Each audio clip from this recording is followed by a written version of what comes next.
Tumo pelo vi inga lo mātou te male langi. Fatuma wina pelo mamalu malo matau tia, sili ese lava oe a wae te mawalunga. Matau tia lava oe a wae o fofangia ngā luenga au lava a mamana. Whalia mai fo elvani mnemo le aso le tua matau tia oe. Ia ngā luenga na e whaia ma fofanga le tua. Sa mātou ola ma mātou whangaina. Mātou mori mawina le nei aso le tua se aso mātango fi. Whamanatu mea i mātou o lo soifua pēr oe lo mātou tua. Awa tu maulawa oe e o le whawa vau. A mata mai fui lava le tae au le tua sa e tausi ma leo ma puipuina i mātou i au awalofa. O le fo ua o mali nei taimi o le fiafi ua o mali pongi sa. Mātou tepa le tua mātou te whapea e. Ia vi ia la walo swafa lo mātou tua. Whaftai, whaftai, whaftai. Whaftai le ola, whaftai le tua le malosi. Whaftai au whamnianga mau me alofa ese le aso. Whaftai au maua whaifona mātou o lia mali nei taimi. Na mātou tu inatu i atu oe a wafo na mātou Paul Klame masani. Le o mātou tau nuu mai fo le fiafi taua. Taimi mātango fia awa no wha auro. Wa e saunia ma whaamanoina fo i a wale mātou mta upu. O lo lava lea finangalo e hala mai lau upu lo mātou tua. Mātou wala watu le fiafi. Alofa mai ma whaau mai lo mana le nipo. Nganga pa ia a mateina oe me umalava. Whetalai ma sao noa oe te maile ne fiafi whaungai nei mātou. Ma moli atua i lo finangalo le atua walfa afonga o tangata a lo whalongolongo ma futa mai le nipo. Mātou walau ne fiafi le atua i nei whasa loto ina lo mātou taimi. Mai se fora mātou whalongo o ne isi nganga i whalawalawe. Tau fia i mātou alo nganga se ia. O lawa ina whai wina mātou Paul Klame. Tu mau mai pēr lo nganga ia i mātou. So soni mai i whaamtala loto ma whaamana malama mai lau lawa fionga pa ia. O na mātou mta upu nei pō. Talo le tua i whaamuni e utangata le la upu. O le a mātou wa o ina ma tala noina le fiafi. Ia o ngā lava lau fionga pa ia i se tasi o mawhatia, se tasi o mana miso swani, se tasi o fia ai o fia inu ia te oi lo nganga. Wela upu ni fiafi o sfamnianga mo i mātou uma. A uma lava ngā luenga, mai pēl whata waa e tu inatu ia te oi le mamalu o le vi inga o le whamanu mo le whanitanga. Nei maso uma lava e o le whavavau. Talo atu ala ia Yesu lo mātou liif, lo mātou whaola. Amen. Ia, patalo whatfo ni fiafi Samoa lau whasau saunga. Tātou atunu pele. Samoa mai lau fhoi i ona vaenga maulunga i ona tumtumu si o lau fhoi i ona i maunga. Ia, whatalo whatu le pa ia male mamalu si o tātou atunu. Alo fa pena ona mafuta mai fo le fiafi le tātou Paul Klame. Ia o le tātou Paul Klame masari le ia song fo te tasi le tālu wanu tu lau Upega ile Loloto. Au nā tui fo i lau tu au nā lei poni fonti. Ia watu fo i le fionga pa ia le tua. Fai ma whamnianga mo oe. Fai ma whamalu si au. Ma oe fo i se ai a wale nei vai aso ia me se fo i al sawalinga. Whale nganga. Lea o tātou taunu umai le vai teime o soi fuanga. Mai se lavo ni tau sanga. So i whata alo whatuai. E le pa ia male mamalu si o tātou tunu. Tupu mai e. Ia ringata fo i lea ia o pa ia lau whai ngā luenga. Lo whapenao na ngā lulua i le whina ngā lo le tua i so se whatawhai taulanga. A tā lo whatu i atu tau ia ma. Awhtai le ngā luenga i pio tātou whenga iei. Vai o sa uma vai atu ia le li. Patalo foi na o tātou tu asin sina te mama tina mātua o lo whapena ona mafuta mai le fiafi le tātou mawhtanga. Whatalofa atu fo inisi o lo mafuta mai tonu whalpui o lo tūre la tū whasalanga whal malo, whatalofa ia tu tau le fiafi. E me se fo lau whenga luenga inisi o lo whenga i mtiute mwhaiwa le fiafi.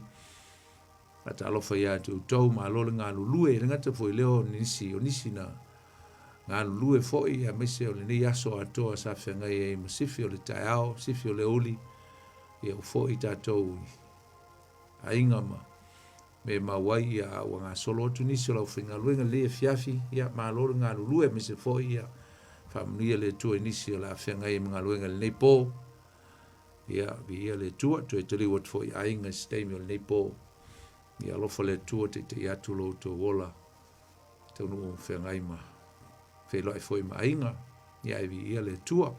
E whatalofa atu fo i le mamalu Samoa lo whapenau na nofo mau i so se tu o le kelope, so se vaengo le tuluingo lo langi o lo e mafuta mai moma ia il tatu por klamele nei whatalofa atu i atu oe le swafo Yesu le tatu li mo le tatu whaola.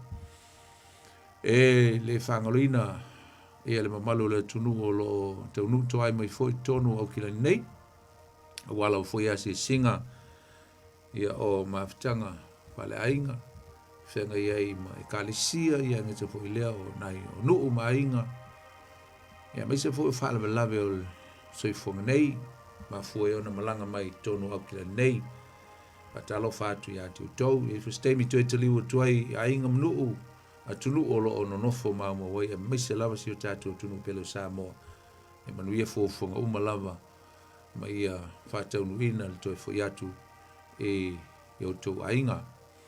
Ia aere ngata fo ilea e whatalo fatu i nei fiafi se tasi o stemi mo le nei ma futa mai ai ma whanolongo le tatu por klame leo tutu le Upega ile Loloto a ta lofa whapito i a to le swafo Yesu lo tatu li imo lo tatu whaola. Ia tau fia i nai lau telefoni ia po lau le tio a utu aluesi si o lava fo ina maia ia le tatu mta upu whaltuspa ia le fiafi. O i lava o whalongolongo ma mafuta ma le teimi a ue te fiu e whalongolongo ma mafuta i le tuale la na fiongo pa ia. Au na atu i foi ma fsosa ni atu ia au ngā ia i tatu lava le upo le tua. Ia ngā ia atu ia au ngā foi le whailaunga le fiafi. Ia o le mesili nā mta ua. Ia o tatu maua. Ia le manai ua foi na mai tatu te ai mo tatu feinu ma manui ai. O le upo le tua o le manai ola. Ola ai o tatu nganga. Ola ai o tatu o langa whaale nganga, te ina ai tātou le manuia, o saunia mai le tua, o a whamai lava le whionga pa ia le tua. E le salamo e salau sumaliva o le isi whai upo e whapea. O lau e whionga o le sulu le i o wae ma le malama i o wala. E anga le leile tua so se ni atu i atoe, ma i e wha manuia i atoe tusa mo le tātou mta upo le fiafi. Ia, ailenga te fo le fata alofa le sunga ia sau, ngā lulue fatasi atu le fiafi ma lor sau nga lue. Ia, ia le tua. Ia, wali tātou pese nana amata atu le tātou pol klame, ia, tango e. Ia, fo i sa ili ia i tono o le platform, o le YouTube, ia lenga te fo i lea, o le Spotify, ia multili lama o isi fo i vaenga e mwhene, maua ia maise lama le YouTube, ia. Asiasi ai, tu i ele ta ingoa, poni fonti, ia na saulo leo ta pese fa. Ia na e fa fonga lea ma fai mnianga moe, a misel ta pese fona, e te tango e link, ia pe senta tu i awo, ia e mawai, fo ia ni nai subscribes, ia wa fo i le fa mnianga, ia mo le tu e te umwhengo, sisi a tatu pese, e vi ia le tua le fiafi, ia fa manuia tele, le tua ia to e tusa mo le tatu mawhtanga o le ingo le tatu pese o le only Jesus. Ia wasa moa ua nao Yesu. Ia whaumi ua nao Yesu e malia ai ia o tatu manao. Malia ai o tatu nganga. E malia ai ia o tatu o langa. E malia ai foi ia o tatu loto a maisepe a whai o tatu ui ini ngase man temi whaingata o le soifuanga o lo tatu iei nei. Le nei fiafi ala tātou o fo le tātou mta upu. O le tātou mta upu ia e whaasolo solo pea le tātou mta upu e pea o le tātou ia le tusi ngā luenga. Lea e le i mai ale lei. Tolu neo vai aso o lo tau wha uma le mta upu suma tolu. O le tusi ngā luenga. Ona o se mta upu whisina umi. O le whai upu la e tolu se fulu ma le valu ma le tau suma leiva. O ina tātou te fia amata ai fa pelo fai te wina o le nei se mai upu o le launga Peteru a Paulo launga Paulo o lea e launga atu o ia e le nu whaingatale o Antioka Pistia lea e fai ai ia le ngā luenga wha missionare lea ale au malanga ia po Paulo ia ma Panapa ai fai mai o le neise mai le au soe ia o tau i loa ua fola ina ia te o tau le wha maangalonga o ngasala ona o le nei tangata oi o Yesu o tangata umafoi o e wha tua e taua mi o tonu ina i la tau ia te ia i mea umalava na le mawhai o na taua mi o tonu ina i o tau le tūla fono a mose e la se fa tu sanga e l'apostolo Paulo ia na upui o le fa tua e taua mi o tuni nai ma le fa tua i ngā luenga a le tūla fono a Mose. So there is a comparison here between the law of Moses and also receiving Jesus in faith, that justification will come only by faith in Jesus. Le alai e amata mai le amata il tatu mtau pul ni fiafi o se au tū leo lo a ngina mai e le sa vali po le launga o le au le launga o launga umi le apostolo Paulo au lo a ngina mai e lisa vali ia le tulanga o le fasa o lo toina o le tangata mai le tia i le polonga i le tula fono. Ai whaasa o loto ina i a Keriso Yesu, ai na o le wha tua e taua mi o tunu inai. Ma whaasa o loto inai e Yesu, na ele upo le wha manga longa o anga sala e ala i le wha tua i a Yesu. O le tula fono a Mose, le ana watuina le tua i a Mose, o le fai mai ia le upo le apostolo Paulo i lana launga. Sa le i mawhai o na taua mi o tunuina ai le tangata. Tangata Israel, ia po le tangata ang salafoi. A man did not justify by the law. Na o na whaali mai ai o le anga sala. Ai le i mawhai o na ave e seina ai anga sala le tangata. It's only revealing sin in a man. Ai le fai, but never set a man free from bondage of sin. Sa le fai. O le tau ami o tonuina i le manatu le apostolo Paulo. O le toe le leile ma le atua e ala ia Keriso Yesu. Le ua faa tua i ele tangata ang sala. Te lope au quoting a pe si mai ia le Roma 5 lono fe mua ma fe pulua na ye upu ia la apostolo Paulo. Fa mai o le fa tu foi wa ta wa mi o tonuina ai tatou ia Keriso Yesu. O tatou le lei ai ma le tua. So it is a reconciliation, reconcile o lei el tangata ma le tua. O ne ngalo le launga le apostolo Paulo le fai tangata mixed audience.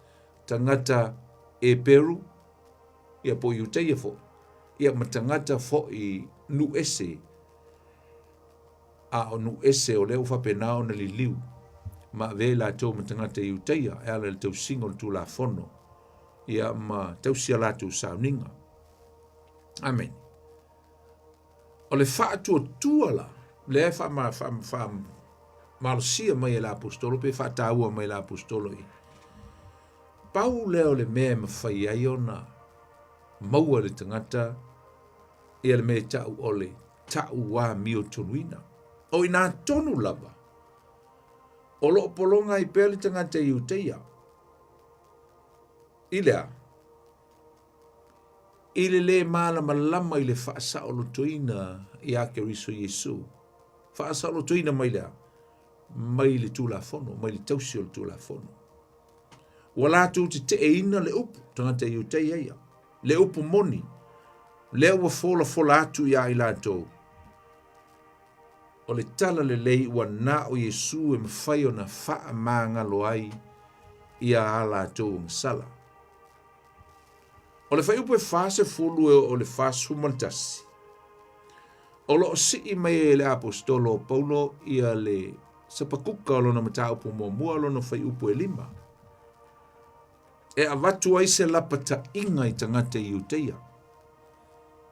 O Israelu ua iloa I le tala whaasolopito. I lola tu te ina o le atua. E ala I le te o ave fe aupo o perfecta le atua. O tai na au mai le atua. E au mai lona finangalo. Ma o le melea ua o atua I le whaamasinonga matautia le atua ia I latou. I le tala whaasolopito le nuu o Israelu. Lalo fa misnonga. Ave lisi vaenga I Asuria I fata fea I ave lisi vaenga I Papelonia. Ma lo sa uta. O le fa misnonga na isa ma lo si o le te. A le la una ia tu le apostolo Paulo. E lana fe au por sa vali la solea. E le launga. I yesa fa longo. Ina ia aua ne I o la tou faia fa lua le mea se na faia o la tou tua. Ele taimi o mose. So this is a warning for the people at the time of Paul, so that they should not repeat the mistake of their grandfathers or of their ancestors. Aua ne o latu whaia whaalua le mese se, toi whai le mese se, e ala ilo latu te eino Yesu, lea ua fio le langi. Lea ya ungani atu le apostolo I o lato whaatua. Tu sapo wa fio Yesu le langi. Te fo Yesu lontama. E ma whai lava o na lato taua mio tonu ina pia whai lato te whaatua.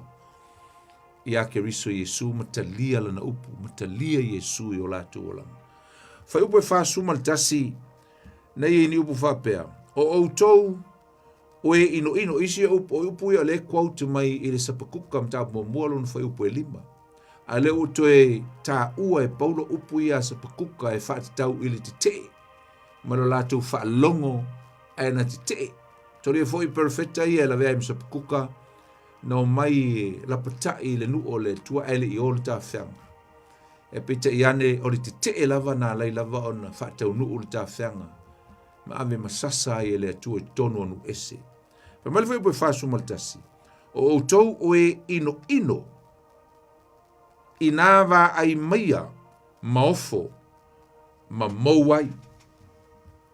Au tango e paraphrase pe to e wha upu atili malamalama ngofia I upu ia na whai e sa pakuka leua to e au mai e la apostolo Paulo. Whapea. Inava ai maia maofo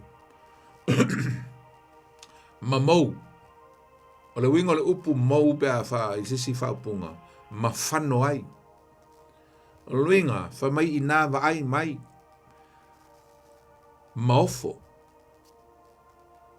Luinga la ua ai mai I perifeta ma le au whainga luenga. Lea ua lato whaalongo I ai I le upu. They see the prophets and the servants of God, just like Paul and Barnabas. Pei o pānapa ma Paulo. O au auna. Leo wa ai mai ua mai lava au auna le tua. E o mai a. E o mai e fola mai le upu o le ola. Le upu e manui ai.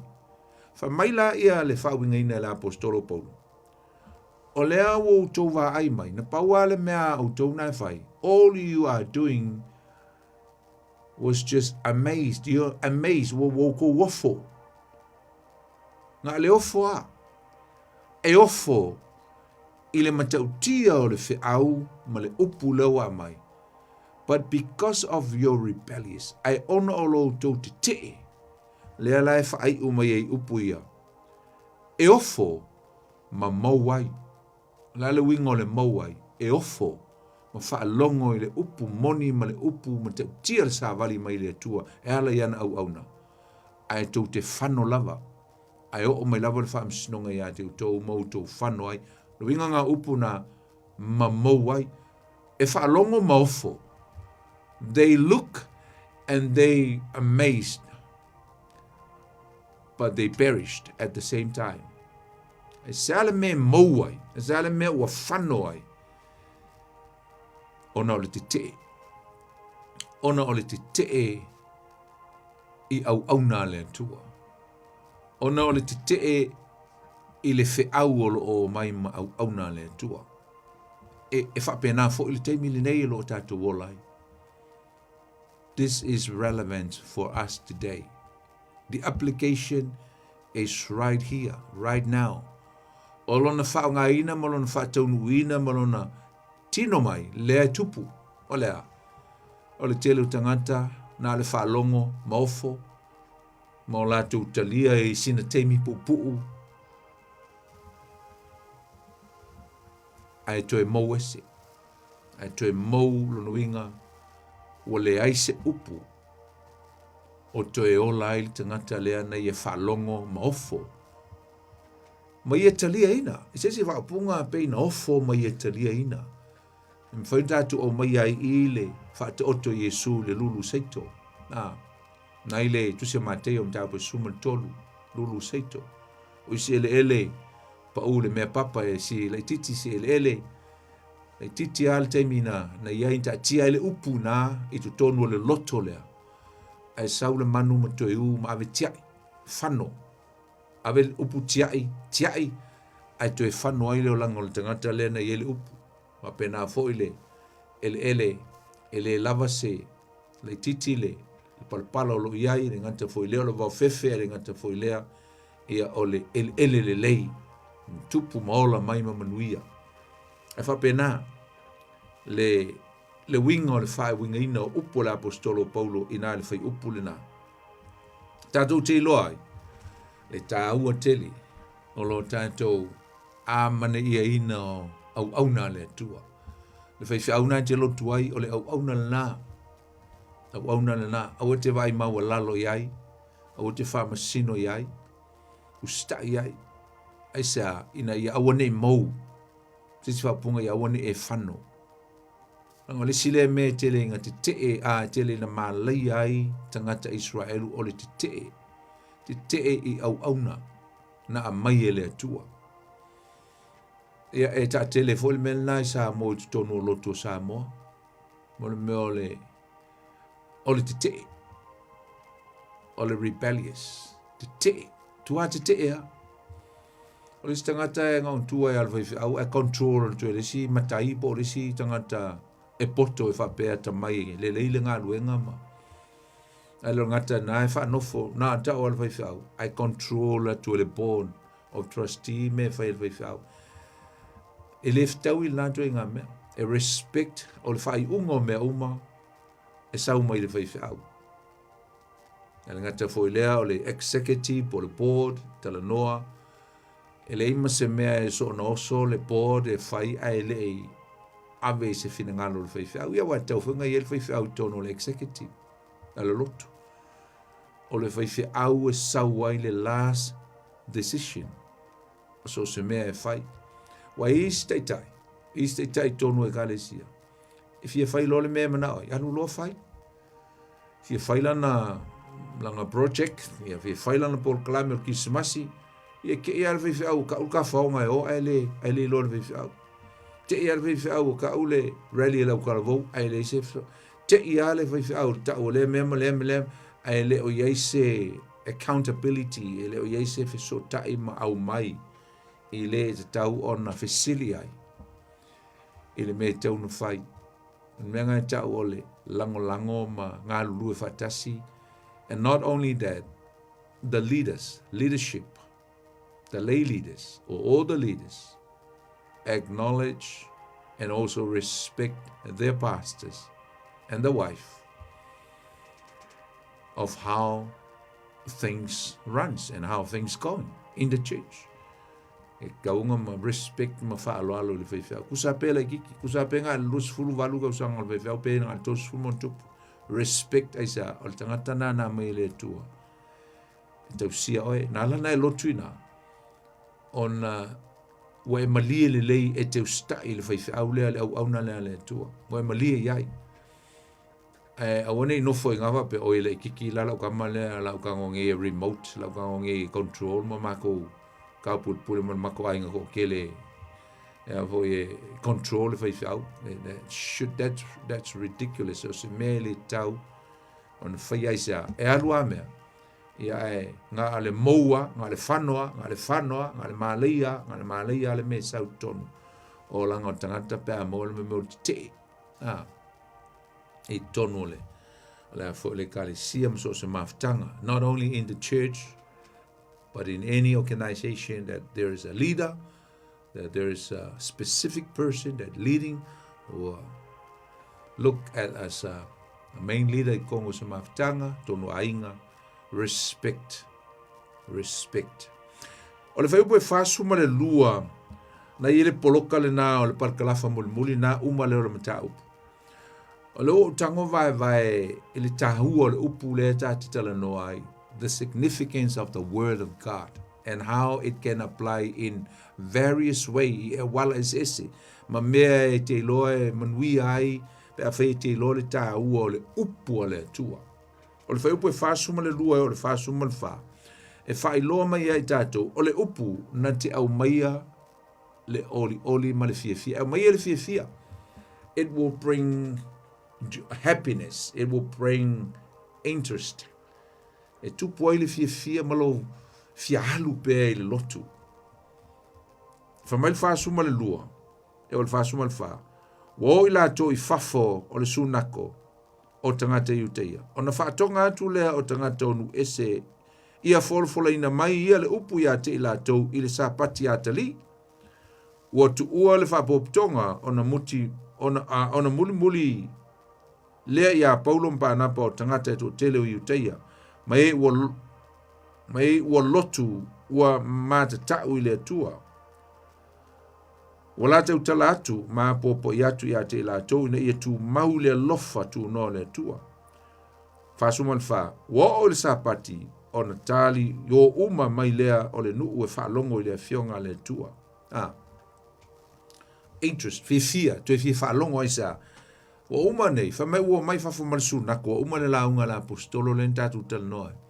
Ai o mai tangata, a misa tangata nu ese le fa mai e I. Mi tangata ia ma tangata yu te foi, fa mo ua mai fai I le fai launga, ia Paulo, ia ma pana pa foi. Fa mai Paulo. Toi fola mai le upo le tua mo I mātou le vai aso lea. E sisi fa punga, e hapa toi fai launga le vai aso lea. Pe fai tai rusu na ko mātou te fia toi fia fa longo ia toi. I le sapati lea le aso o le vai aso lea. Na uma launga Antioco na tali le leia e tangata na fa longo le upo le tua. They show interest. Sa la tau fia le fiau. O le aso ai maise o le mata upo Paulo na folatu. Awai tangata ia. Tai pea le to tele tangata ia. Maise le crowd lea. O le lena tatu lena uta ua nei le mate sumal to le lei na pa ua le upu nau ma fia iai ai ua nei pe o le foi lea na ona maua ina sintaimi ia ai saule manu ma toe ule upu ma toe vese fai mai Paulo ma to te fia fa longo le upu la lau mta upu le na so mai lau mta upu le na ile vai so fou ile sapati ma to fia fa longo I elengante lea na ele fai upu e fa suma tolu e pe fa suma fa o la ua o Paulo mpana ai to e follow to ai ma tangata ma fai atu ia Paulo mpana pa se o ma to fia fa longo la vai le upu ia li liua tu lo Paulo mpana pa ma po ia tu ia la to le ai se yo o vaso le sapati ele fai to e fai se sa tato mta upu I a o le mea mātou te mana o whai atu i atu tau. Le whai mai ei.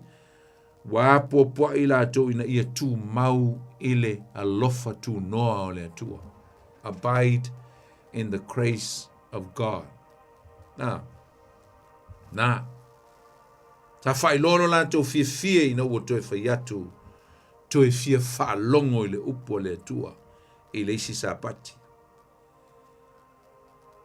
O le asau tali atu, sau visili atu, o le asau tali atu i le launga.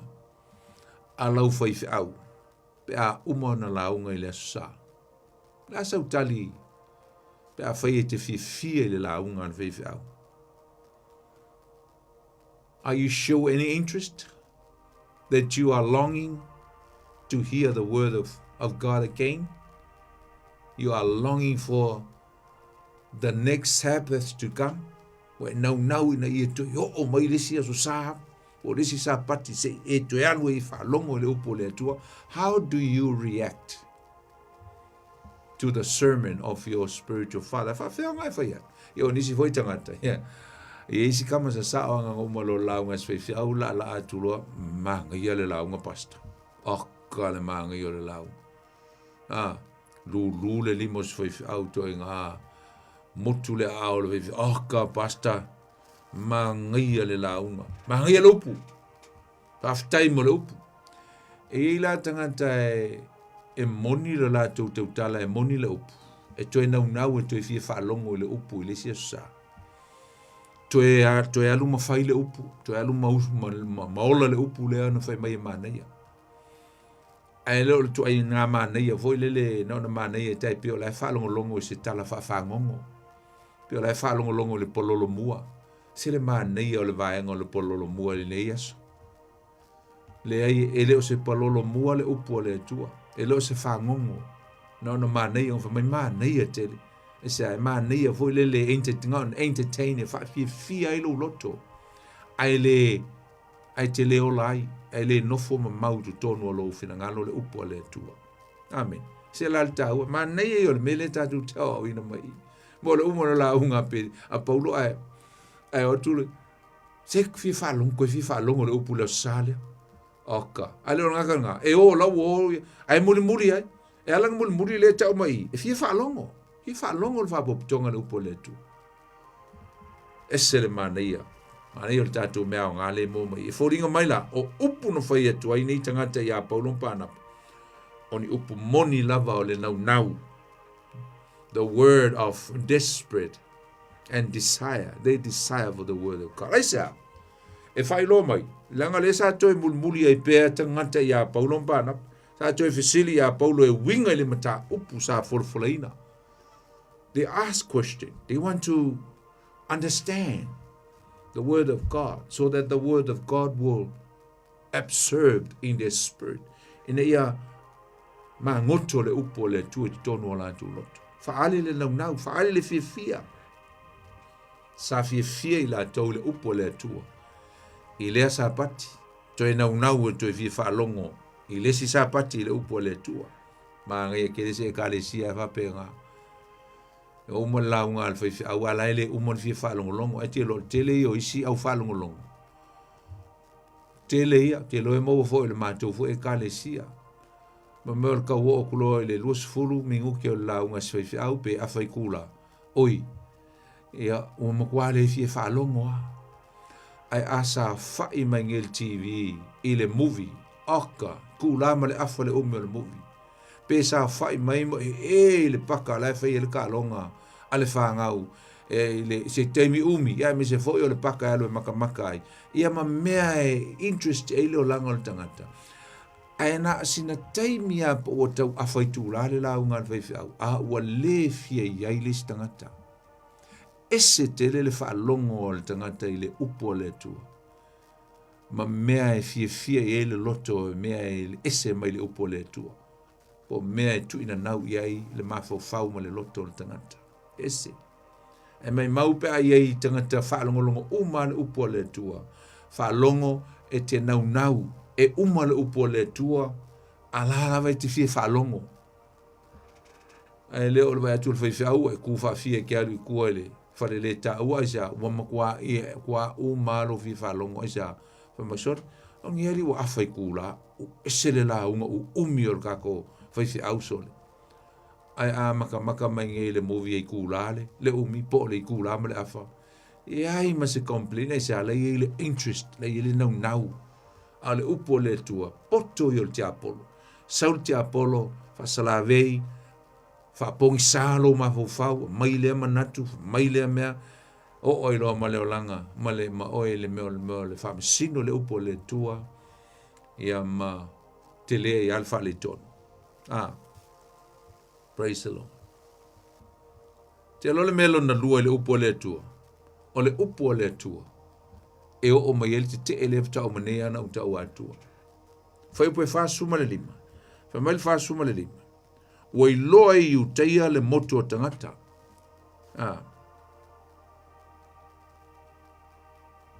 ona matua mataua lea o i latou ma latou upu ese mai i mea ua fai atua i Paulo ua upu ese ma upu leanga i a Yesu mataulia la o leo ua vave ale le la ai luma o le tātou mtaupu wa leo ua fai upu e fa suma le fa o nae tau mai ai ua o mai i le sapati le nau fai tawina ma te leo la leo o le si sapati le ana nau e fio o ye tu fi fa longo le upu fai po fa suma fa le o e le sapati le so le si vai aso wo mai la to fa mai wo mai uma le nu e fa longo fa mai wo tali o mai uma le nu ringo tu tiao mai uma le nu lo ingo to tele winga le ofisu nako fa mai wo mai le nu e fa longo le fionga le tua i le si sapati o le si vai aso fa mai la ele fa longo la o mai ai mal au te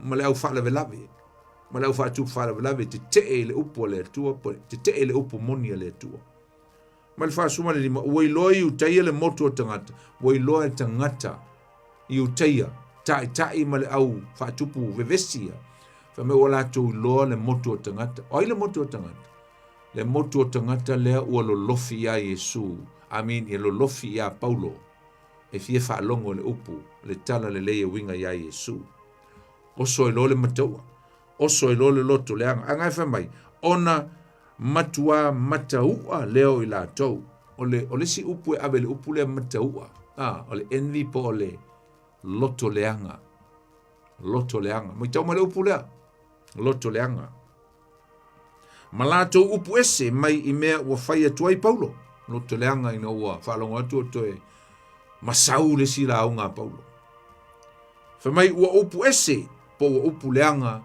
ya Yesu na fai upu lo le ya Yesu la fa autu ya ile le la unga a Paulo fai upu ya Yesu tawemu yai ole upu le matau jealousy e matau tia le leanga ole upu e sau mai tu tonu le loto le tangata o lo elelea ma le tangata o le ele loto ino ma le loto ita it comes from within a hatred spirit, hatred heart ele ino o le loto leanga o le uli ia aisa sau le fai launga ele masani o na wha longa ye sau le fai launga mai lisi mea sau le fai launga e sau mai le mea e leilo ma launga i tonu o le lato sunako ai le ai ma se isi fai launga na launga mua i e whapea le whaia ma le pawa ma le tautar sao ma le manino ma le malam lama ma le wha ma le ina ai o le loto o le tangata i le upo le tua aisa o lai launga Yesu e le o launga ina sisi mea ma fua i loa ona tau muli ai le motu o tangata i le fie whaalongo i le upo le tua ala le mentupu o loto leanga isi au whai launga o loto leanga isi tangata i uteia loto leanga sa whapea malava le mea na tupu usum tu whawhine apea le mea na tupu i le whaalata ino Yesu i teimi o pupu o ngāo Yesu whaalata ino Yesu e tangata i uteia tangata Israelu Le fol taimi na whenga Yesu ma Pilato le whaamisnongo Yesu ai sa ala langa mai le motu o tangata i upu ne ia whaasa tauro ia teia. Kill him, crucify him. Waenga le na ala langa i le asu sao le lau pama. Osana, osana, a leo o i le asu Farili. Amina leo o i le asu tofi po le fefe le asu tofi u fai whaamisnongo Yesu. Malitai au le asu Farili. Ai tue ala langa. Whaasa tauro ia Yesu. Sa manino lo latu o le loto leanga. Na mafuai ona latu tui na atu Yesu i lima o tangata Roma. Nai mau ele mateo lusu ma le fitu. Alona whai upu sifuma le valu o le iufa pea. Awa ua nei loa o le mataua ua latu tui na atu ai o ia. O iwa nei loa o Yesu. Nai le mateo lusu ma le fitu whai upu sifuma le valu. Whai mai awa ua nei loa. Jesus knew it is because of their envy, their jealousy spirit, why they present him to the enemy, to his enemy. Walato tu ina tuai oia, tu atu iai, tu watu e tangata Israelu po tangata Yuteia. Ia Yesu o le lato tangata. O na nofu matu i lima o Roma e whaasa tauro. Why? Ale whai mai. Whai upule no whai tau ina mai māteo. Ona ole mataua. It is because of jealousy. Dei meo wha masinongo Yesu sum tu wha fine. Sa iei fo le loto leanga. Sa iei loto leanga i tai lotu. Tangata Iuteia. Le vai tai meo Yesu. Aisea. Aisea mea na loto leanga ini tangata ia Yesu. O le mafuanga lea. Pe umar mele na tupu ia Paulo. Ina ua vaai le lolofi mai o le motu o tangata i le fia faa longo longo ia fionga pa ia le tua lo sao no mai a Yesu. Ma o se mea sa le mawhai ono la tau whaia. Sa le mawhai ono la tau, they couldn't inspire any crowd to come and listen to them. They couldn't do that. E sa le mawhai ono la tau whaia na mea o le wha ma ite o se nau nau. Fia o tangata e wha longo le upo le tua. Aisa, o le boring i o la tu launga. Boring i o launga la uli ia, whai kongo su nako, ma whai mea e. Manga ala le tu ai ma, launga le upu i ofu tala loa, ma te unga matango fie, ai whai mai su o tou. Wa pei o tou o tu unga mau o tangata whioti. E ma neia le vali vali mai o le tunga mau i whafo a o tu tonu ua tumu i ponga iwi o tangata oti. Whatusa i Yesu loto le awali ia, le au whai loto, le au loto le anga. E ma neia mai ofu tala loa, e ma neia mai le ofu pa e alu e le loto i laso sa. A o le wha le tonu i o le mea lai tu tonu, o le loto le anga. Jealous. O le ino. E o whatasia ma loto leanga. Hatred. Accompany jealousy. E o whatasia. E tupu le ino. Vai etua. Ia. O maa ngia le mea la ua. Maa ngia se mea ua whaia e sistangat. Tilo, e whape nā fo ile soifuanga i tu tonu o leo langa. Ile ngato tonu ainga, tonu e kalesia, tonu o maftanga. E ai ale mele loto leanga. Talo sia e te leo mauai. Lapta inga foile al tatou. Aua nei e maua ile loto leanga. Loto leanga le vatu mana yese me faisis. Ya, idi kai anga e fape mana ye te le me ana we faia. O istangata ele maua ile me alofa le na ole. Foile le ole. O le batu o se whaftai ma se wha e istangata o le leise me whai. Ia pe o le mele whamai i mānei alau la unga pasta. E le o so walu e whaami mita le vei whiau e le o so walu e avese vi ingane. E le mea lofa le na fo le admiration, le admiration. O le sina me alofa manei ai le loto le tangata mama. O lo ave o se wha malo i se tangata ua manei se mea ua ia whaia. A le si tangata e alana le wha malo ma wha aftai atu le mea ua whaia e lona uso. Ona o le loto le anga. Ona o le mama o le loto. Manei ala unga te akono, whai ai mai lo loto le lei. Ma lo mo le upo le tua, ma nei a lo tula il nei tai au. Po le alawa se me whai talavou tina item, po le alawa le me whai pese whai e ise le ma nei au. Ma wese vi ingo le tua. You admire it, you admire wa ave e lau wha ma lo, ave e lau you comment, ave e lau wha ma lo ma lau wha apitai. Aftai mana ia le tau whai. Amen. Ai, ta tele ai tono, sio tato tunu o le mai le o loto leanga. Ai sea. Ia, la.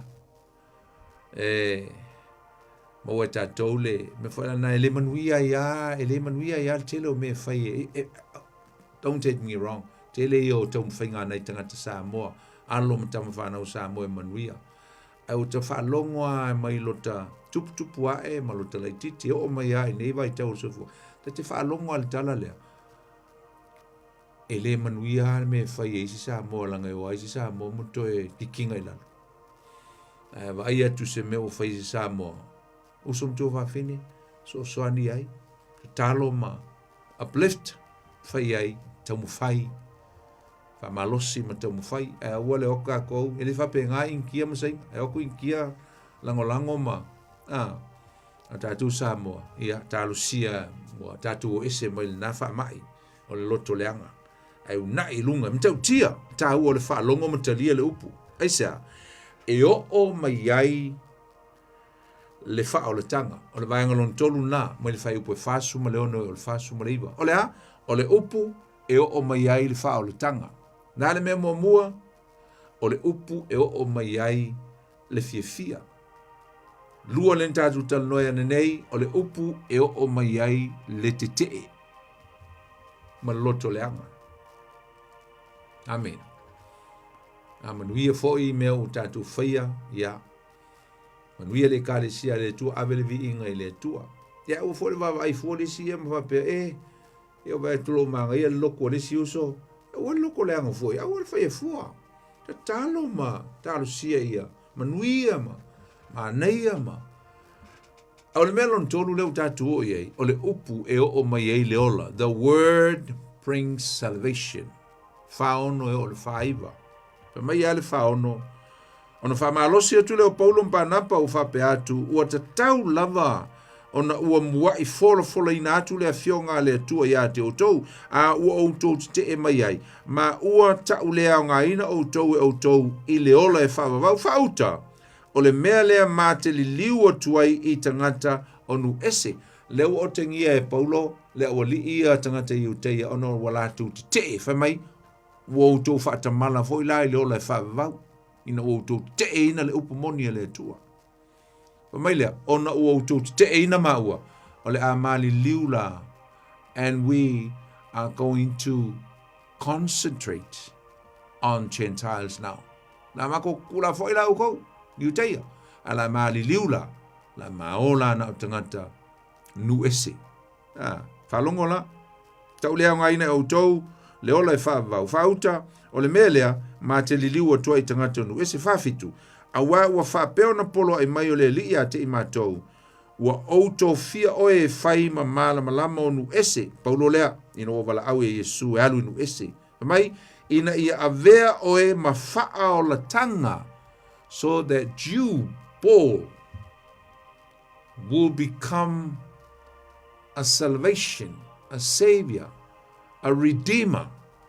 Whai oe ma whaa o la tanga, e o atu i le tulu inga o le lalolangi. Mai le whasu malvalu. O whalongo tangato nu ese. Ona oli ai lea. ma vivii i le afionga le li. Ua faa tua foi i lato umalava, ua sao nia i le ola e whavavau. Nā mero tupu, they accept the word of God. They accept Jesus and his word. Le ola to maua le manuia ma le ola e whavavau. Isa, o le upo le tua, e maua i le ola. E o mai le wha o le tanga i tonu ia te, o e malo a inga. Pe au le leo, foi le whalipui lea i Filipi. Le na whalipui ai i a Paulo. Masila. Whalipui ai nā, le almen tupu. Na matala i le angelu le tua, na matala i le angelu le tua, mawhasa o loto mai, Paulo, mai tutonu o le whalipui, malana soa tau. O le almen tupu, le nā, mawhasa o loto ina i le tua, mai tutonu o sai tianga iana iai. E na ia whailoa ai le matautia o le tua. Mai le whaasful malei, Famele 5. Ia le nā. Tu sala o le whaono, le whaiva, e whaatau ai, ia le wha o la tanga le tua. A wawa i le mele i, at this occasion, le mele en tupu i. O le mele en tupu i, o le talia e la uli ia le upo le tua, tonu o Antioka epistia lava le tatu talnoai li liu malo Paulo inu ese matua fai ele sila unga mtautia la le tupu talia e tangata ia le afionga le tua ma ua whapenao no la tau vivii i le tua ona le upo le tua whamai ua wha tua fo i la tau uma ma ua saunia i le ola e whaavavau. Ua longo atu whamai, ua longo atu fo i le afionga le li i le nuu uma lava, le upo le tua le ua o le nuu atoa. Aina manatu Paulo i. Tā ua o le mea lea ua i e whaia, ole a. Fola le upu, awane i maa, awane i fefe, a tapuni mai lisi pito, a te tee mai lisi pito, le liu lisi pito. Le lopo ina maua mai eri manatu le apostolo Paulo. Na ia tusia ai upu i le tusia Roma. Tusia Roma lo na mata upu mua. Olo iai ia le mata upu se fulu alo no fepo suma le fitu mtato mai le mata upu mua. Ole mata upu se fulu tusia Roma alo no fai upu se fulu le fitu. Fa mai le apostolo Paulo. E tupu le fa tua i le tau longo, o le tau longo atu leo le afionga le tua. Ai a whaasa mo saoa le whaitaunga lea, i le wha Britania. E whapea, faith comes from hearing, the hearing of the word of God. No winga, a whaasa mo saola. E tupu le wha tua i le wha longo, o le wha longo i afionga le tua. Me tonu ale le na tupu i te elisi vaenga na whaalongo le upo le tua ele i maua ese whaatua alale me na tupu le liu Paulo i stangata te tala i ele upo le tua alale me na tupu wa tupu ai se whaatua i loto tangata i pe o drop i ese seed i tonu o lantu loto wa tupu mai ai le whaatua ma o lantu talia ai le afionga pa ia le atua. Ai fo ina mana tua e Paulo le teimi na tusi ela na tusi Roma ia le teimi lea. Na ia whapea tua i a Roma. Na mataupu mua lono whai po suma le ono. Awa au te le mai le tala le leia Yesu Keriso. Awa o le mana lava leo le atua e ola i la tu uma o e wha tua iai. E mua le iuteia a toa male e leni. Unfortunately, this wasn't the case at this occasion. Ele i mua le iuteia i sa o le ngaki ke e iuteia le upu i. Ai li liu lo inu ese. Talia lo inu ese. Alefe mai Paulo i maneia. Awa au te le mai le tala le lei po le upu ai Keriso Yesu. Fa mai o le mana lea. O le upu le tua lo il tala lei. According to Paul, this is the power. This is the power. Fa mai o le mana lea. lea le tala le lei e Yesu mai le mana lea o le atua le upu le tala le lei fa mai a e ola ai that will bring life e ola ai i lato uma e ola ai i lato uma o e faa tua iai. Have faith in the word of God drop in your heart and open and grow widely. Matupu tele mai, matupu talau lau, ma vea i ma faa manuyanga mo le to tele o tangata. Ona na faa longo le tangata matalia. E la lau tātou waba, Yesu mtua wafine. E le i tu mama i na lawa e Paulo ma pa napa le fa tau te ele na sau. Ele i tu mama ina e Paulo. Na tu la e tuai ma tali atu ma le loto tele e fa sao atu le manatu. Fa sao le manatu. La le manatu fai mai a Yesu te e mai ma mana o ave ese. Awani toi lau ngaina le upu lea. Sa le i mama ia ila ua le tala le ia Paulo mpa napa. E te tau foio na whape na i tātou usum tua whawhine. Pe a whaio i tātou tangata alo lofa wha maoni a Yesu malana upu, malana tala lei. O se mea matua i matau tia. Aisa, a wafo e o atua i le wha o la tanga i tangata e le i wha longo i ai mua. Pe a whaia, pe a whai tātou te wha tāua ina le upu ma le tala le lei. E le toe mamai that we will never ashamed of the gospel of Jesus Christ anymore. O le mea mulmuli, i le, o le mea lona wha, toi lua le tutoe. O le whaipo e 5 o 5 maltasi. O ina le i loa mai ai le si nature o le upo o le tuopo, o le si nā turua e o mai ai tātou. E le na o mele lei, ai o mai ai fo ia i tātou sa wanga i le upo o le tua. E o mai ai sa wanga ia i tātou. Persecution will come because of the word of God, that we serve God with all our lives and with all our hearts and our strength. And what happened? Persecution will come. E sa wanga. Fai po e 5 o 5 maltasi. E whapea. A ua whaalalo ane iuteia i whawhine ma te tau i le atua. Ma sa o tamai tai, ma sa o lii o le ai. Ma la tau whaatupu le sa wanga i a Paulo ma pānapa. Ma tutuli atu i a te ila ua i lola tautua oi. A ua tutu atu e ila ua le ele na yola ua vae i a te ila tau. O na o atua i lea o ila ua i konio. O le upo le tua e o mai eisa wanga, la le mele tau mai ei, fa mai ua wha lalo. La le si upu tātou te avea i le upu wha lalo, wha oso. Fa mai ua wha oso, po ua wha oso. E tangata i uteia le au loto le anga ma le au loto valeia. Ua lātou wha oso ina, fa fine, e mata tau i le atua. Ringo wha leanga i le uli ia maa fau. They distort the mind. Wala tu mi milo ina maliliu sui e le vaenga lea.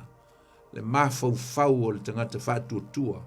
Ina ia tau whai ai, ma ia ino ai i au auna pa ia le tua leo mai e maili tala lei. Fa mai ua whaoso. Le lau whaoso atu lau li ia whawhine ia. E mā te tau le tua, ma sao ta mai tai, luingo ni tangata tā ua.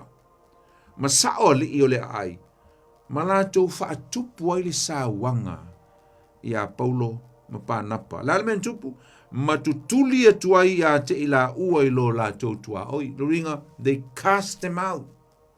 Awe ese a, tu tangata i awangi koe kua i kongo le aio kako, kaka le hanga ia.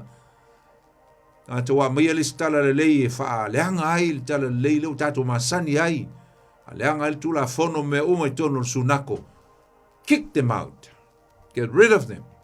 Pa mai ua awe tua oi, ma fai aungi o koe vai aungi o te vai a o luai o lo e o mai sa wanga o no le upo le tua usom tua va fene ta mai lea wa o ila ua ona tu mai leo la vai la le winga na mea tu ele o le mele sai ai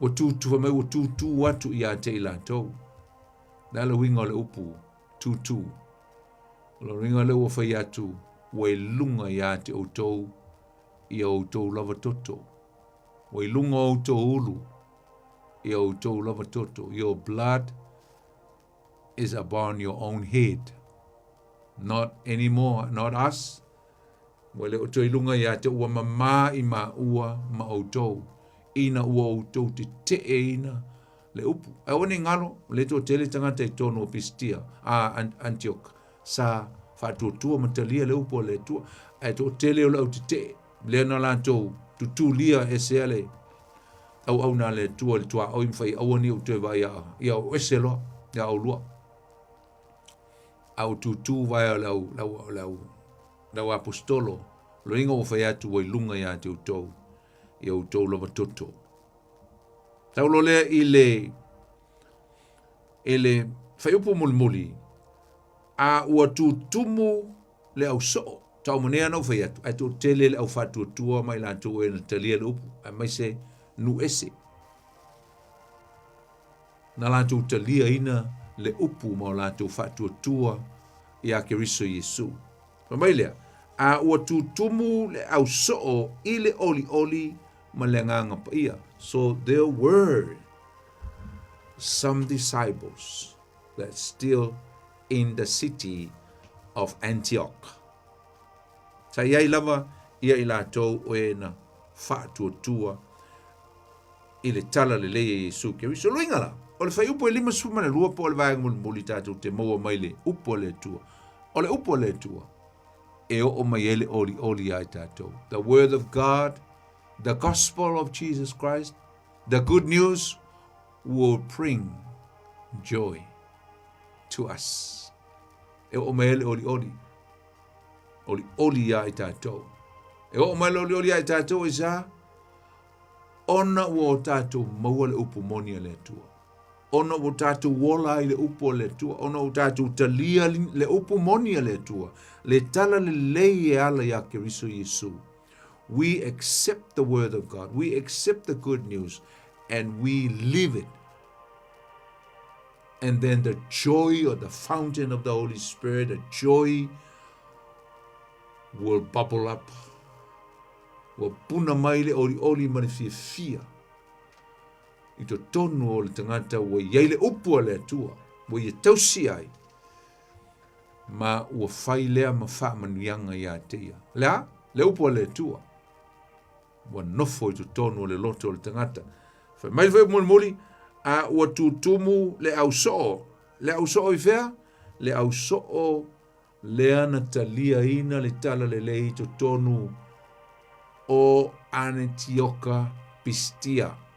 E leo Antioka Suria, le ele lotu, le no mai ai, ao Antioka Pistia.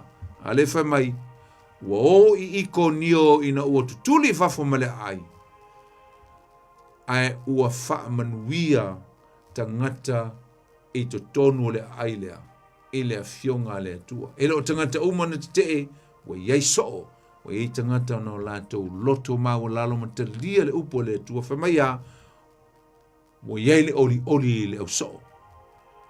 the joy was upon the disciples of Jesus Christ, those who receive and accept his word in the city of Antioch, Christian. No wingala e esele ta ua tele. O le afionga pa ia le tua usom tua whawhine. Pe a whai tātou te awane o tātou mamai amele upo le tua.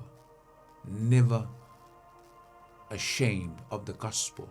To take the gospel of Jesus Christ in your whalewhaingaluenga, in your factory, in your firm, to the shopping center, and wherever you may be, whatever environment you may be, Fele mea e te masani o ne e ai, au e te mai le tala le lei a keriso Yesu. Aisa, mai la apostolo Paulo, e tupu le whātua tua, i le taulongolongo, o le taulongolongo atu lea, o lea fionga, fa ia lea tua. Ya, talatu le, tatu leina, whai ua i fo ina le tatu mta upo sumal tolu. Ya, fatel tali atu statu walau, ya tatu me atu ele mta upo sumal fa, o le tatu tusi ngā luenga lo fa wau pe i le manu lauti le tatu amata mai i le mta upo fa. O le ale manu lauti o le mta upo, o le misiona le tua i lana e ka le sia, e le i mawhaia o na tā fia e se tasi. Po se mea malosi, po se tūlanga mawalunga sa i esi tangata e pio tupu. Nothing was able to stop the mission of the Church of Jesus Christ. Even the power, principalities, position, kings, none. Leai ma se mea na mawhaia o na tāwhia. E lei mawhaia e se mea o na tāwhia le alu le misiona o le tala le lei e keriso Yesu. Sa fola pea, fola atu pea, e le au apostolo, ma so o Yesu oa, oi, le ala lato tala lei, o Yesu o le li wa toe tu mai, o ia o le ola. Ta alofa le tatu walau mumua, ta alofa. Alofa. Aboni. Alofa, Jake. Alofa. So fu mawa malangi ma. Ya mawa so foro songa fa penga. Ape mo ko bokalami. Zari. O ko sorry. O le ke ko rosa ora. Ai, de mo ko i ni au. Gaya ro pa mkalanga poli. Iwa mo ya eu vou ir ali, vai que foi lá o olho, como se isso eu vou ir ali, vai cá, aí tem ali, tá com pouca lá mesmo. Esse mala mai, de cuchara na rua, de a pouco uma e aí ia na rua lá, o apostolo, pero ia e nga karo ia ala koro ia i kuja paulo ia va solo ko ia a pe i le lo fa manga poni le kuji a ko ale o ko i mo mana o le ko le kai sa ru ko ia pe ke no fai la le weekend ia ai manga ia mo bo ia o le pau Mama o kere foi o inga o le o kol kupa. O ai a kupe o ngai fa nga inga ia me fai va foi finca le fa nga inga vai que mi yong po ngai inga o va ko e fai va me inga. E ta fa nga ngai fa nga le tu. Po se ia se pa langi nga o va ko ngai la ve me lo ma kau. Yo po mo ya wala ke boy. Malo chick. So you are so snap by the bo my pon pa kaya pero so lo que gana ni atia y mo ka ko po kala me voy porque ko po postali ya ya ai na una ko pe ya le ya manuia foi manuia lau tapenanga mole vai aso por alba aso na te tu la yai manuia lava malo fat foi se to ainga ya kai poni God bless Jake ya pase boa after ya Jake no fo le loi Taranaki pesi mama o atu lo after el tangata nau le upu ia ma nau ia fionga le tua ia after Jake faile o mfamunianga molto telefone o lau falongolongo ia i lo nau foi le fionga le tua ia lavale au mawai na foi tu molta to no tolu fitu tasi lima i watolu. O le mata upo sfulu malfa. A mataina mai le malanga atua paulo mpa napa ia i konio le na tau mea neil fai unga o le mata upo. Po o atu anga isi ai e folfola ai le tala lei. O le fai upu la mo mua o le ngā luenga su malfa le utatu o ti ai.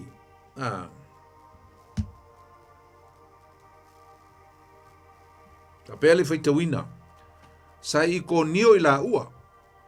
Ua ulufale fatasi I le sunako o tangata Iuteia. O upu foi na la ungai. Ua fatuatua I Iuteia ma eleni e to tele lava. Ai pitai o Iuteia le falong. Ua la tau faoso atu. Ia pe faalalo atu foi pe o upu le na faanga mua mai il ta upu le no matu. La tau faoso atu.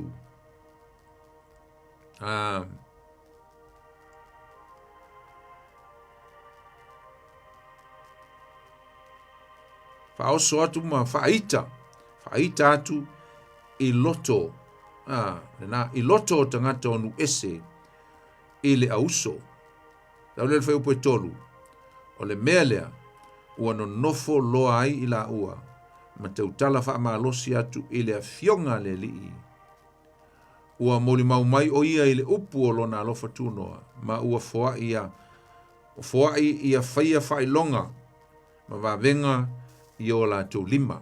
Ya. Na, whai mua ngai whai mai e tō tele tangata na whalongo longo I le upu o le tua. Tangata Iuteia ma tangata nu ese. Sa la tau whalongo le upu ma. Ya, ma la tau fia I le fionga pa ia le tua. Le mea lava le sa I loa I le I ena te I le tala le lei le fōu toe ali mai I. O fili o le tala le lei. O lea. O le la tau whaoso. Ya, po le ave se o ni manatu e whaaleanga ai e manatu o tangata whaalongolongo.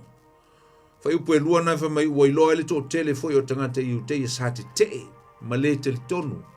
Sa la tau whaavevesi ma sa veu. Ma fau o tangata ina ia te atu ia paulo ma pānapa. Ia ma le la ua sa vali. O le whai upu e wha. Ua tā ua I le vaelua ina le lei. Vaelua tangata I kurupu e lua. O tangata na la tau langolango ina. Ia le au po le launga na whaalongo ia I paulo ma pānapa. Au isi tangata. Ua lato lango ma tutu mai o I le tu o le au te. Wale wale ali mai fo le au te I tangata Iuteia. Le alai wha mai le whai upo e wha. Ua vaelua ai tangata. Le lau whai tau ina le whai upo e wha. Wha mai a ua vaelua ina le motu o tangata. I le ai. Ua ia Iuteia nisi. Wai leanga. Ua ia Iuteia nisi, ua I apostolo foi nisi. Ua tau pule foi tangata onu ese a tō ma Iuteia, ma o la tō alii, e whaasawa ma whetongi a te ila ua, I maa, o na I loa I lea, o ila ua, o na la so sola I lea, I lusa, ma teipe, o a ai ia, o luka o nia, ma nuu o vangavangaia, ua fola ai le tala le lei. Once again, le fo koe kula I mai le whawhita au li lea. Leo ua vaelua ina, ai whai mai ua lātou whaoso, ia po ua lātou whaalalo atu I loto o tangata o nu ese. Ia whaoso ai le lātou wheitai, ma le loto leanga, ma le lātou te I le tala le lei fau o le manuia lea wa aluatu I tutonu, o le aio iko nio. Ia, o le whaiupo e lima ngai tau mai wa tau pule. Wa tau pule ai lea o tangata ia o lātou langolongi langa lea whamai. O lea o tō tele le vaenga lea te langa ua. Alu ia ile si tō tele o tangata nu ese e lango le mea leanga ma le mea sese. Na whamai lona ia lea o lātou tau pule o le a lātou tau aia. La tau ai maa le tō lua le ema tau li fo a tau ai loi maa ia, e tau ai ama whioti ai. Ai ua I loa la ele au so, ele lope na. Nei loa mai se tangata le tau pulpulenga lea longo mai loa I le au apostolo, po le whainga malanga. I eile mea lea e, tā pena mai e tupu ia au lua pe a, o staimi o le aso tai au. O le a tau ai o lua I maa. Moi loa la ele au apostolo, ia po Paulo, ia mapanapo. Whamaila ia lea, ua la so sola ese. Ia, le wala fau tātou lole mea na tupu I konio ia o se mea mātu ia foi. Ai na vave o nau ese, ma so sola atu lola o apostolo. Awane ngalo, e le whapeso sola o se pala ai. Le e fo le poto e whao ngai lisi teipi. O i le mea e loa lau ta pena masau nia e sao loto ai le whaingo le whina ngalo le tua. Nei lo le vai atua o le awhele lei mai ala hango ngofo. Na tau ai mai ma, ala lava e no nofo atu. Le ai, o tauna mei, whangai oi, alu luma le ngā luenga le tua, le misiona le ngā luenga le whina ngalo le tua malana e ka le sia, o lai e isi tangata lai whatale mai fia whalongo le upo whea, o lusa ma teipe, le la wo o iei le whainga malanga. Au ni ngalo, o le la wata atu te le malanga wha apostolo mua mua, the first missionary journey of Paul, le apostolo Paulo.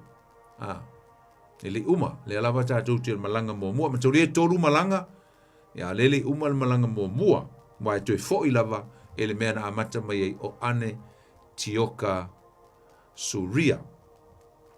Le ala wo i lusa ma teipe, ia o ai o lukaonia, ma nuu vangavangaia, ua fola ai le tala le lei.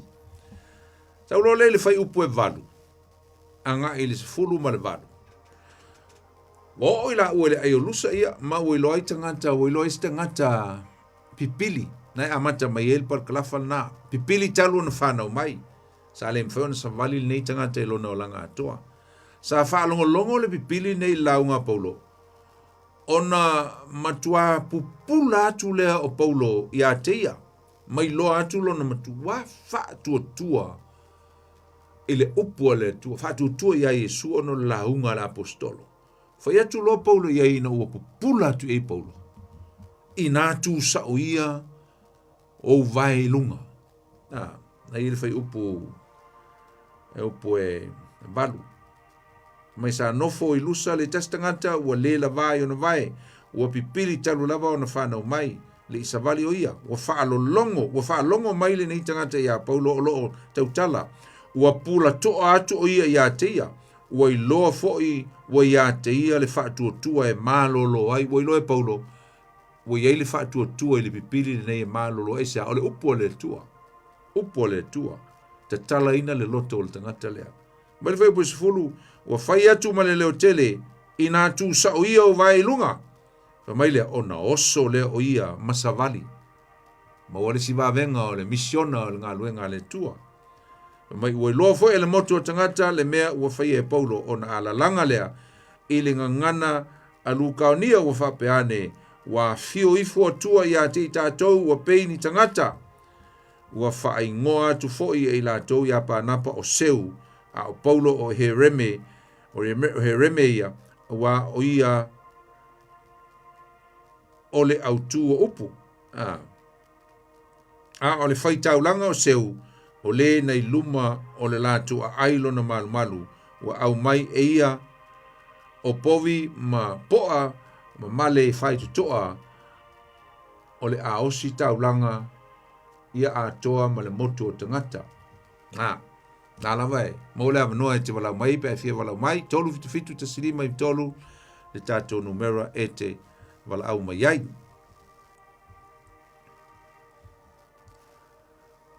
O le mele n tātou whanongolongo te elena u whaitau ina nei. Wa vele le va venga le na tupu i le pipili lea wa oso i lunga ma mo savati. Wa te i ei lale lu. Ia e misia ta ngata i uteia. O le mele o tupu. O le ofo o tangata. Ai sawa i malesi manatu. I loto o tangata i o vai le vavenga maofo. Wala tō whape atu. Wa fio ane atua ia te tātou. Wa peini tangata. O le lau wa ai tangata nei. O tangata ia wala whaia vavenga o Paulo ma pānapa. O atua. Whae ngoala ia leo pānapa ia seu. O seu o le atua o le langi. Le atua o le vani munimo. Sus. Is a God of heaven. O lesi la li le o hemere. O le atua o tangata malanga mamomeo ta alonga. Le atua lea e whai ngo o le atua o olimpika. Matoli fo leni la tua o i le na amata mai ai ia le talonga o le Olimpika. Ia ai o luma la o le ale tale o seu. Ai ele simpo lona tali ilea. Po le li lea o he reme. E wha autu i talonga ia o lo o mai lawa le teimili nei o talonga o le Olimpika. O ina fo i tutu mai ele afi. Na tutu mai ele afi o talonga i o mai le teimili o le alama e ola le afi. O tua nei. Ia, nao lo si le fia. Ma nei fo lo si le fia o le namea. I fo i mea wha pau o leiloa i talonga nei. Na wale amatanga o aso i talonga i talonga tangata leni na amata lava i tangata leni tonu o eitheni po eitheni tonu le aio leni. Na amata i talonga le o ni talonga matango fie po ni talonga langa toi ai nga vane la fa toi na tele no noa tangata I whainga o latu tōninga me whapenga. So heathen is involved. A fia I mea whapau ma me whapena. A whaftai, ia le ua o mea le teimi o le au maana malama le langi. E ui ala o le afia le sawai, o le afia le tua le whea vea I le Olimpika, I le torch le whea vea. Ia, a lu tātou loa. Ia wa vea tā longa ma mea ua whesota I aile la langi I whaanga tama, ia le fo o mawaile, tele fo o manuia o fo leo tama whanau le ngata o Samoa, ia au le lalangi. Ai le leile mala malama I ai o le tangata, I le mea na mafua mai ai. Na mafua mai tua nei, ia le meta o le Olimpika. Na, e watu lai la uli ia panapa ma paulo ia le taulanga le la au, si wafa mai wo ia fai taulanga o seu. Wa mai povi, ia mo me fo I o pale mo meo o afa asini, afa solfanua. Wo o mai mea nei, fatasi ma povi. O le au atu I le fata fai taulanga. E osi ai le taulanga I manu nei. Ai fai taulanga I le uli ia, o paulo mpa napa. Ia, vai le langa le o maltato temi. Na matua I tinga I le loto paulo mpa napa. Na e whaitau, ai tango nge whaitau mō le vai es fōl tātum tāupu. Whaingo fia iona e mālam lama. E tau whai atu le tau langa lea, ai wa vau atu le apostolo Paulo Mpanapa. Aua ni whaia lea mea.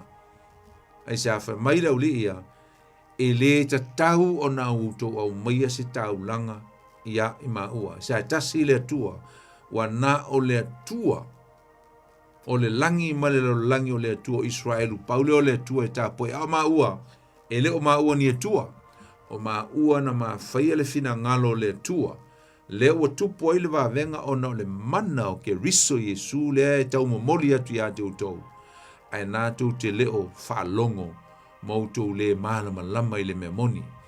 E o le mea la le ne fiafi le tātou auso ia, no lea ua umal tātou teimi, ia e muli atu le whaftai, ma lo le whalongolongo, e le fiafi le tātou mta upu, o le vai asfau, i ona whaawau leo le tātou mta upu sfuma le wha, ia, ma tātou me e tua ianga e luma le tātou mta upu, tātou sia e o atu le whaungo le tausanga, ia ua te amale afa le tātou tusi al ngā luenga, ia wā lava lo silfia, ia malau saili ili malau su e le fionga le tua lo tatu su e fatasi ai ma o ina fatasi fa onga tu ia e teimi o fiafio son fuerte tasi tatu mta upu ia walo silfia malo mal lama ia fa statu talo fa te tele le tua le ne fiafi fa wina fo le mato mta upu el ne po mato wala watu ya to lo mato tua ia lo fa mai famnuia yo tangata ala I lau fionga pa ia. Whau uma e whamnuia le tua I le whanongolongo I so steimi. Maise le tua lau fionga I o sai teimi e la ungai le whaiwhiau. Maise fo le whaitau le tangata la waia I lau fionga. Whai ma whamanuianga o fionga pa ia I so steimi ma tau te whanongolongo ai ma whaitawina. Matasi mai lea fiafi, whamanuia I fofonga uma lava I o tangata le nei po, maise fo le nei vai aso ma le aso tai au. Ia ua i mea lo mātou tua. Fo i atu le viinga i atu oe, ono Iesu lo mātou li o mātou te talo mavala ua tuai. Amene, amene. Ia, maua lava tātou tusi, fiso swani, e foi nisi na, wala umai le vai asonte nei to lua, ia, maua atu ai tātou tusi e peo na masani ai, tusi fiso swani o lo ia tātou sauninga, lea, o lo ia sauninga le fai poiponga, le fai fuino le whengainga, le maliu, fa papa tsonga le vai, as fa nau, fo ino le pepe, tala ino le maa, le tunga mau, fa au unga le fai fiau, fa le falenga le falsa, fa pa ino le fale le ainga, ia ma le suaino le ele o singa luenga, sauninga na o lo iai so swani ya toi whaingo sauninga i tonu le kalesia, ya? O taunu mai le oka fau o tātou koko mai Samoa, a o lea ua pa u le oka fau le usau, ua pa u le se fulu tonu tā la, a e fia maua se koko manongi, wha pa usao mai ai le mata o le koko e le whaalaina, ya? Ona e walau mai la ia lea, o lo o whapenao na, taunu mai le tātou, oka lewa yaso ia. Fai lea ma whaamnianga, fai i sau tau maftanga ia ma inu le koko e, whapenao na, ia, moli e fol tau maftanga ia, fai lea ma whaamnianga mo oe, lea foi whaamnianga ua taunu mai Samoa. Ia, vi ia le tua, o le tātou numera o lua tasi, o lua lima valu, tasi wha lima, o lua tasi, o lua lima valu, tasi fa lima. Auckland Bible School, Auckland Pacific Bible College, a mata le tausanga fau le vaso muli o Januari, fai te fia a mata le tausanga fau le au tu spia fa Samoa, ia ona e wala au mai foi le ta telefoni na o lua tasi, o lua lima valu, tasi fa lima, ia le fiafi ia e fa mo la tatu feloa il tatu ta upu foi il tatu proclame le vaso fau le fiafi ia ola auto ona le poni fonti fa soi foia mo le taimi. God bless you all.